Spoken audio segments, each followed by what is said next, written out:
Well, good morning, everyone. Welcome again to another live and another week of live broadcasts. So good to be with you this morning and say hello. Make sure you can hear me and see me. I'm outside today. It's so beautiful. I actually put a little bit of shade over top here so you can see my umbrella. And just because it was so hot, I think my phone would overheat in a very quick time. So everything good? Okay, Molly, how are you? And good morning to you, Andrea, and Kim, and Keith, and Lisa, and Nick is on with us this morning. Good crowd. Okay, Jerry, how are you? Good to have you on with us this morning. We're going to talk about the plant paradox. There's a book out. It's been out for a few years now.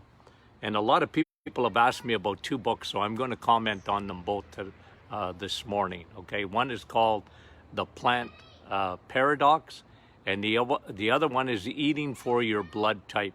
Okay, so a lot of people, and I bet you a week doesn't go by where I don't get asked those questions. And John, good morning from Elgin, Illinois, and it is warm here, Andrea. Lynn, bonjour. Good to have you on. Donna, how are you this morning? And Janice, and Claudette, and Bonnie, Rebecca, Monique. Good for you guys coming on, okay? Clydox. Where are you from, Clydox? Whitehorse, Yukon. Beautiful. Coast to coast, from the East Coast to the West Coast, both in Canada and the United States, and some from, we've had them from South Africa, Pakistan, the Middle East, and Saudi Arabia, and all other places. So good for you. I appreciate you joining me. So this morning we're going to talk about two books that, you know what? I always laugh because I'm a writer too. So I got books, and I've never sold as many books as these two writers have. So when I'm going to be a little bit critical, but just understand, I mean, they sold a lot more books. I've written over 20 books, and I've never sold as many as them. They hit it big. One of them was the Eating for Your Blood Type. And like I say, it doesn't go past a week where people are not asking me about those books. So I want to bring a little, from my point of view at least, a little clarity to these two books. And, you know, let me just say this. Whenever someone writes something in health, and they're the only ones that write about it, I always am careful. I am open to reading anything. Okay?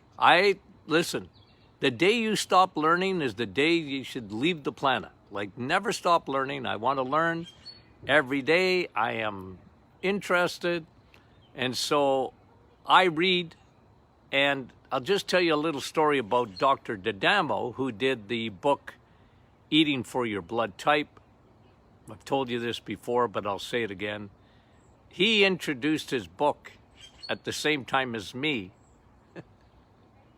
in Anaheim, California. Oh, I'm going to say 1999, and you know what? Maybe that date is wrong because I can't remember exactly. But I wrote my book on chronic fatigue syndrome, The Modern Woman's Curse. When I wrote that book, I introduced it at Anaheim, the biggest health expo in the world is in Anaheim, California. It was canceled this year because it's usually in March. And of course, because of COVID, for the first time in, I don't know, 40 years or whatever, they didn't have that conference. And it's the biggest conference. It attracts over 100,000 people. And this is I'm going to say 1999, I'm pretty sure, when I wrote that book on chronic fatigue. I'd written 2 or 3 books by that time on chronic fatigue syndrome. This was The Modern Woman's Curse. And I had a chance at a venue at that conference to introduce my book. and in front of a big crowd and a big audience, and it was great. And then there was a Dr. D'Adamo, I never heard of him before, but he talked about eating for your blood type. And then recently there has been one called The Plant Paradox by Dr. Stephen Gundry. And I've read it. I don't buy everything, but it was interesting. I found it interesting. But again, he's been the only guy that sort of said it. And there was no, he had a hypothesis, and I respect him for it. Okay. And like I said, he sold a lot more books than me. So who's the dummy? Really. I've sold hundreds of thousands of books over the years, but nothing like these guys. They're into the millions.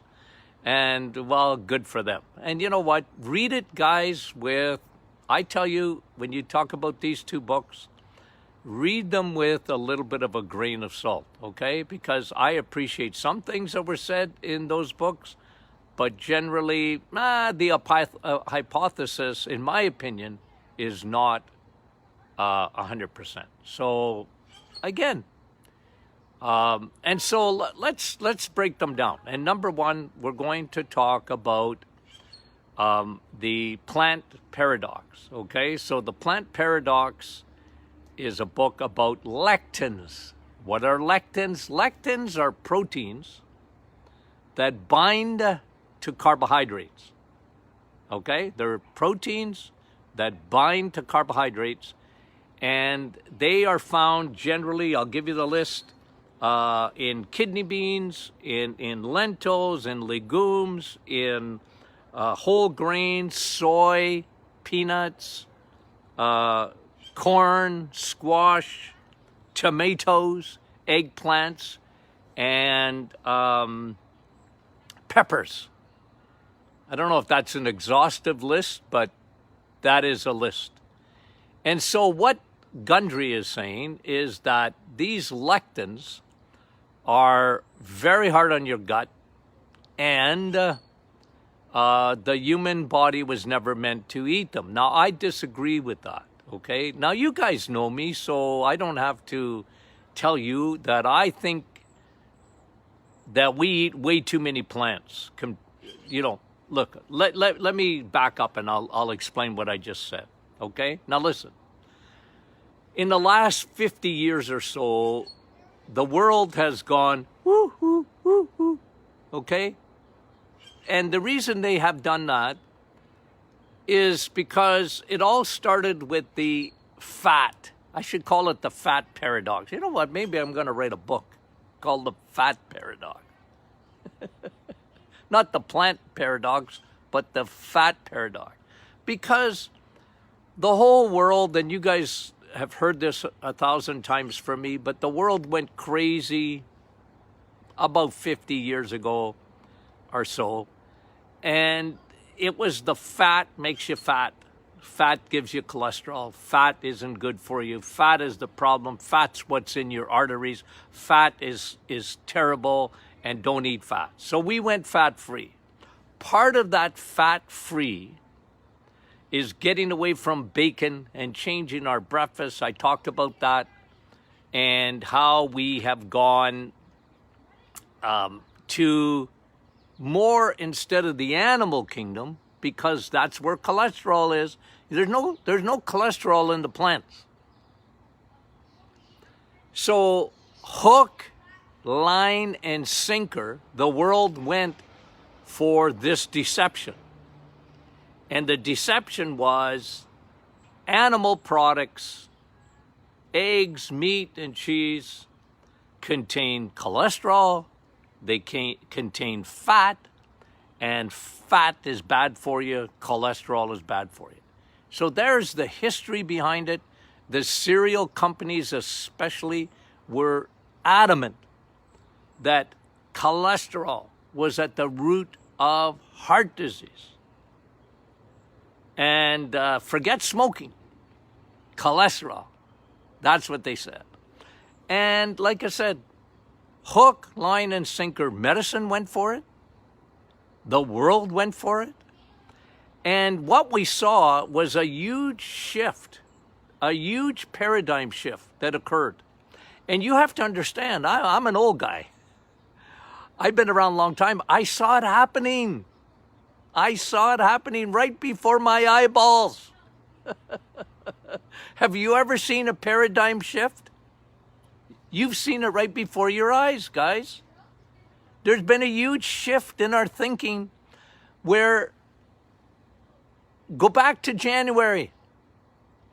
Was there anybody really scared of a virus?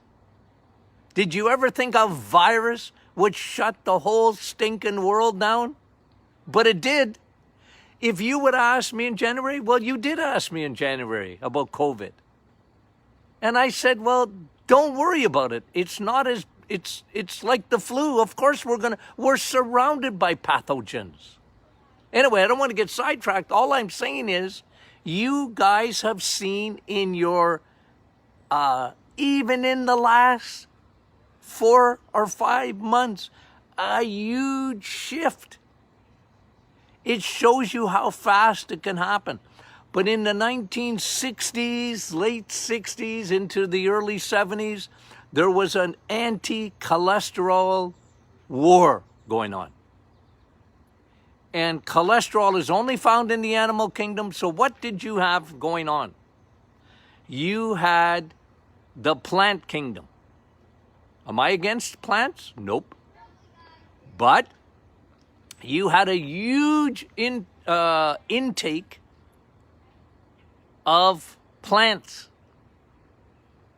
And now it's up. Do you know that in the last 40 years, plant intake, okay? When I talk plants, I mean fruits and vegetables, including these lectins that I just talked to you about, have gone up 70%. Meat, especially red meat, has gone down 30%. Plants have gone up 70%, guys, in the last 40, 50 years. And today, I've talked to you about this, but I'll repeat it. Today, it's almost like a religion. It's almost religious that people drink the Kool-Aid that the plant kingdom is all you need to live by. You only need plants. You don't need the animal kingdom. You shouldn't eat anything with eyeballs. True or false? Am I right or am I wrong? Absolutely. This is what's happening. And they blame it on the climate. They blame it on the environment. Cows are bad. And plants are good, right? And so it's not science, it's religion, guys, okay? It's a religious type of thinking. It's not based on science at all. Because when you study the human body, you realize that you need both kingdoms. You need the animal kingdom and you need the plant kingdom. Now, when I set up my reset, what do? I don't even let you have plants for 30 days. No fruits, no vegetables, no nuts, no seeds, no legumes, no lentils, nothing. So Dr. Gundry would like me temporarily. I tell people, no. And there's a reason I do it. Because, let me give you a little bit of background why I talk the way I talk. When I'm getting you away temporarily from plants, okay, fruits and vegetables, there's a reason I do it. The biggest reason is because you do not have an enzyme, and this is mostly for your gut, okay? I do it for other reasons, but I primarily do it for your gut. Most people today, not everybody, most people today have digestive issues. Okay, let me repeat that. Most people today have digestive issues. not just leaky gut, we could talk about that, but it's 80, 90% of the population have some form of IBS, irritable bowel syndrome. And by the way, if a doctor tells you you have IBS, that's because they don't know why you have IBS. They just call it, well, your bowel's irritated. Well, doc, I didn't have to come to a doctor to tell me that my gut, like it's full of gas, it's bloating all the time, and acid reflux and this and that. So listen, human beings, this is just a fact, so don't get mad at me. Human beings do not have an enzyme. Okay? Are you following me? Human beings do not have an enzyme called cellulase. Okay? When you eat plants, you are eating cellulose. Okay? It's the protection of the plant. It's called cellulose. It is an undigestible fiber. And listen, what happened in the 70s? This happened in the 70s. I'm just going to give you some history again. What they were saying about the animal kingdom is not only was it cholesterol, but you know what? You don't have any fiber. Of course, that was brought to you by the cereal companies. You have to eat our cereal in order to get fiber. We're not eating enough fiber. Fiber, fiber, fiber, fiber. And can I just say something? Ladies, you went for that lie, hook, line, and sinker. Man, I better have fiber. Because if I don't have fiber, I'm not going to have a poo. Number 2. Fiber, guys, is overrated. Okay, it's not digestible. You don't digest the fiber. It goes into the toilet. Now, you might think that's a good thing. The problem is when you don't have cellulose, you do not break that food down. So what happens to it? It scrubs your bowel on the way out. The problem is it takes minerals and vitamins with it. And so if you've listened to me, I'm not huge on fiber. I'm not saying never have fiber. I'm not saying that. I'm just telling you, here's a fact. Human beings do not have cellulase, an enzyme. And in order really to digest the plant kingdom, you need cellulase. And you don't make it. So then you have to take a digestive enzyme. And guys, let me just say this too. If you have a good gut and your gut doesn't bother you at all, then go for it. You want to have fiber? I don't care. I really don't. Except if you're doing the reset. Okay? But I eliminate the fibers during the reset. There's a reason I do it. I want your gut. You know how I talk about sending your pancreas on a holiday? That's what's happening during your metabolic reset. I'm trying to fix something. But I promise you that if you would eliminate the undigestible fibers that you've been eating, it'll actually be very good for you on a temporary basis. It does, because it doesn't irritate the gut. One thing that Dr. Gundry had right when he talks about the plant paradox, he's talking about lectins. I get it. I understand where he's coming from. I don't agree, by the way, 100%. I don't. Temporarily, yes. But a lot of people find out, especially you ladies, they'd love your salad.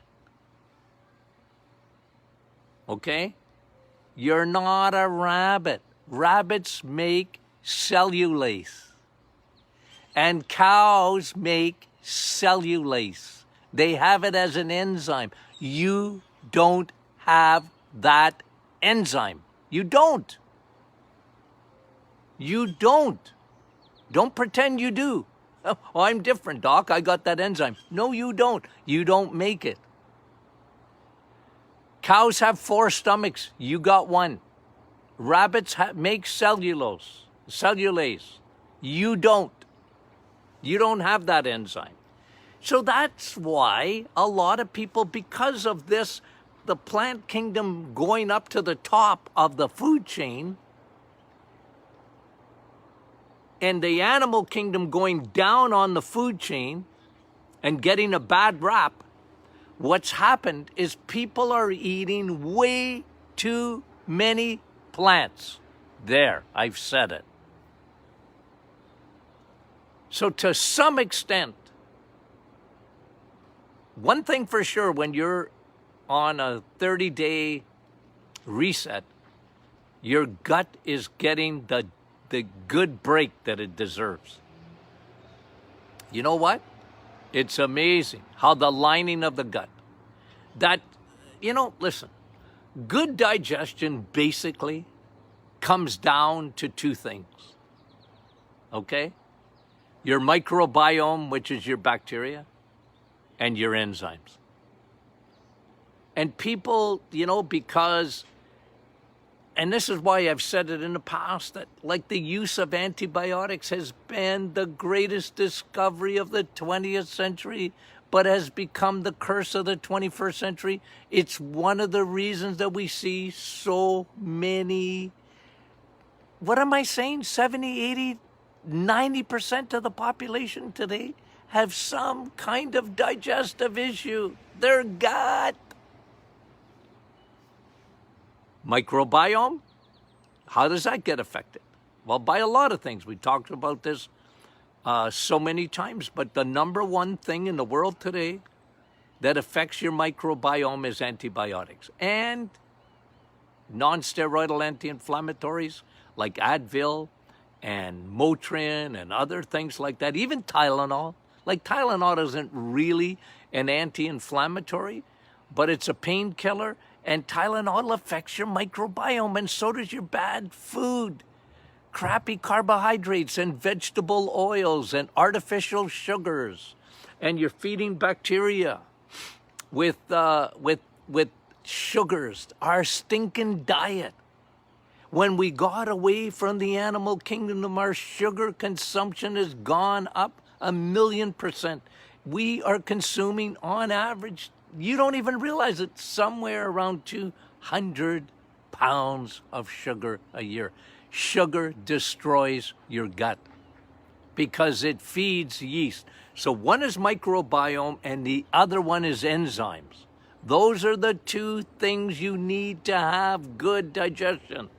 If you don't have good enough microbiome, and if you don't have enough good enzymes, and as we get older, we don't even make as many enzymes. And remember one thing, you have an enzyme that animals have that you don't have. The animals that eat plants and live on plants have an enzyme that they produce called cellulase. You, as a human being, do not have that enzyme. I'm sorry. Don't get mad at me. Get mad at God. He made you.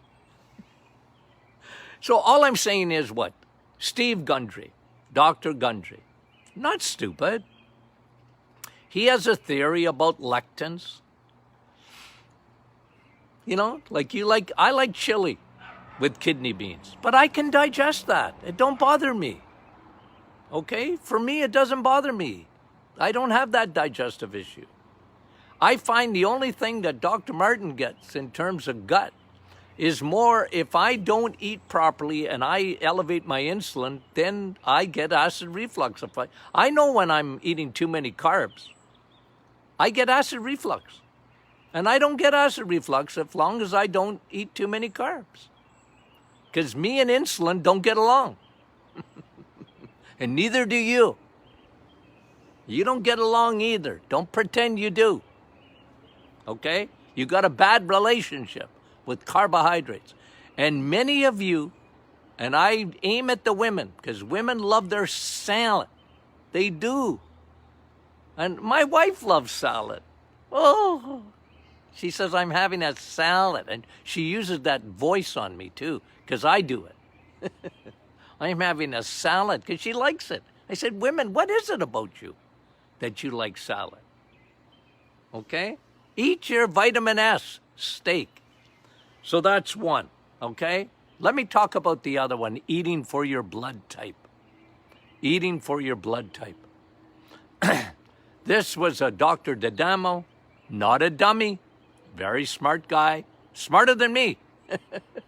I don't know, I think he sold 5 million books or something like that, if I'm not mistaken. See, people sort of looked at it and they said, oh, I'm going to eat for my blood type. You know what? Most people don't even know what their blood type is. They got to find out by taking a blood test. Do I like it? Nah, I don't. And you know, here's what I've said consistently over the years.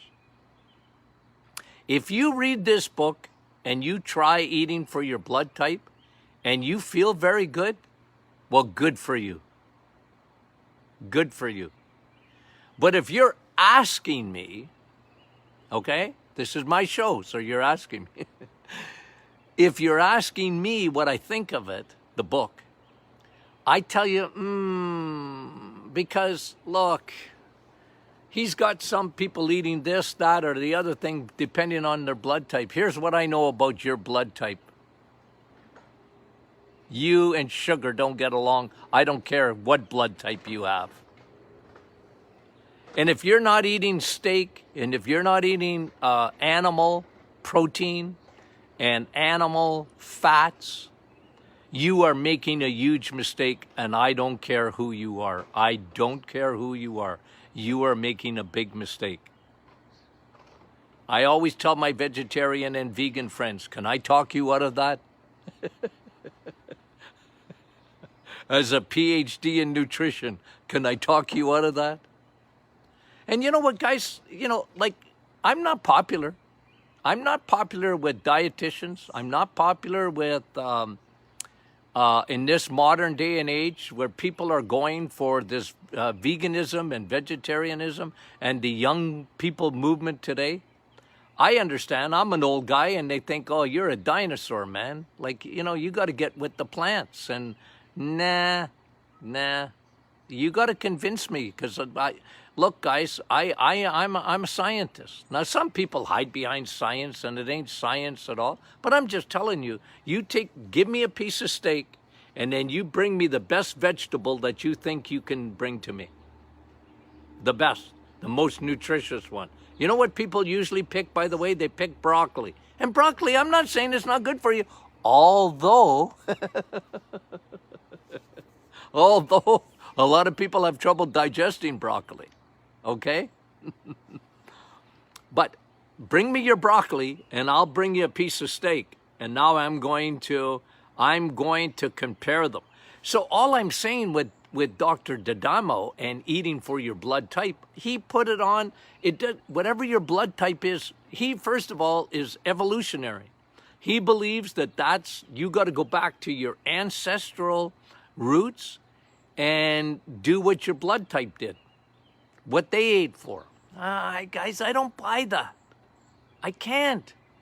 Because I just know from my not only clinical experience, but just like, guys, what's in a steak? I bring it to you every day, vitamin K2. K1's in the broccoli. K2, which gets calcium out of your arteries, is in the steak. Vitamin A. You got to eat, 5 pounds of carrots to get what the vitamin A that you will get in an egg? 5 pounds of carrots. Why? Why is that? And then you're going to be eating a lot of cellulose with carrots. All I'm saying is, You got to eat 5 pounds of carrots to get the same vitamin A that you get in one egg. Why is that? Because carrots, you know, and I'm not saying they're no good, so stop. Don't say I'm not telling you not to even eat them.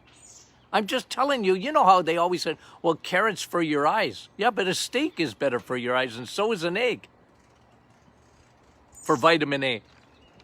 And vitamin A is an invisible mask. Don't go outside and wear a mask for COVID if you don't eat vitamin A. The invisible mask. I have a mask on right now. You know why? Because I had my eggs this morning. And I had vitamin A that, you know, go look at the study. Go look at the teaching I did on the mucosa in your mouth and in your nose and in your eyes, the mucosa. And when you protect the mucosa from the COVID virus, it's vitamin A that you need. Vitamin D too, but vitamin A. I'm big on vitamin A. I don't tell you necessarily to take it as a supplement. You can. I'm big on eating it. I'm big on eating vitamin A. You need 5 pounds of carrot for what an egg will do with you, or for what steak will do for you. Why do you think I talk about that so much? Right? So guys, that's why I'm just trying to get away from the fluff and the stuff that's on the internet. And God bless the internet. I like the internet. I love, you know, the fact that we can look at stuff. I love the fact that my patients, most of my patients, can I say this statement? Most of you guys, whether you're a patient or not, most of you know more about nutrition than your doctor does. I hate to have to say that, but the medical schools, by and large, in North America are devoid of teaching of nutrition. It's a sad thing, and they don't look at it. I mean, you talk to a cardiologist and they won't talk about nutrition, other than, here's what they tell you, well, quit eating steak. Don't eat steak. Don't have roast beef. Because you got heart, and that's cholesterol. That's all they learn in medical school. They learn cholesterol is the boogeyman, so guess what they do about it? And they say, well, if cholesterol is the boogeyman, don't eat cholesterol, and cholesterol is only found in the animal kingdom. That's what's taught in the medical schools today. Still. Even though that's 50 years old, and it's a pile of BS. So guys, don't eat for your blood type. If you are, and let me just close with this. I am so excited about my new book coming out, but I just got to tell you, okay? 88%. 88's closer to 90 than it is to 80, isn't it? 88%. 88% of the population, according, not to me, according to the Center for Disease Control in North America, this is the most outstanding, I don't know how to even describe how significant this is. 88% of the population in North America is unhealthy metabolically. 88%. You know what Dr. Martin thinks? It's closer to 95. And why I love you guys, okay?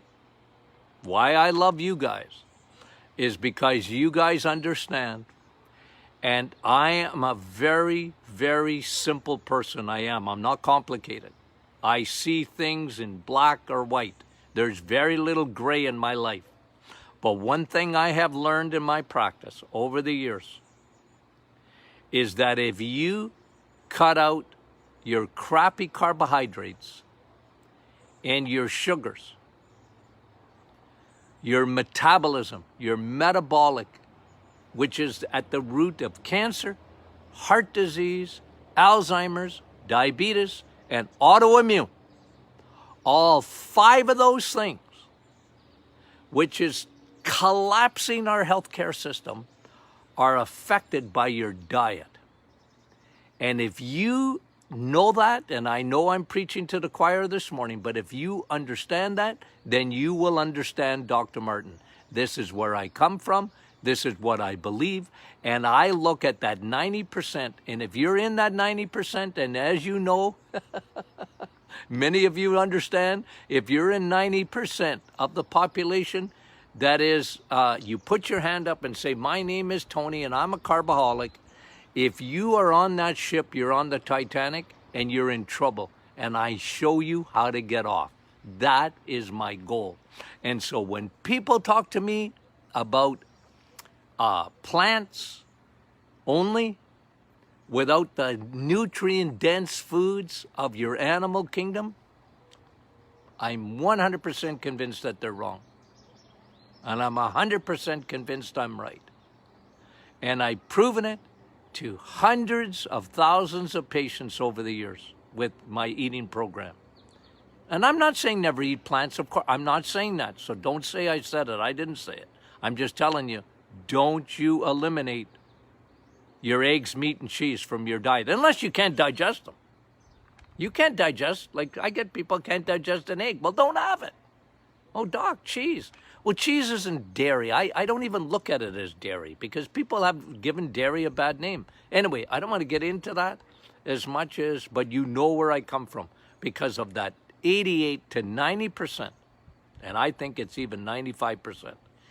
People are, today, the world has changed. We live in a different world, and we're carboholics.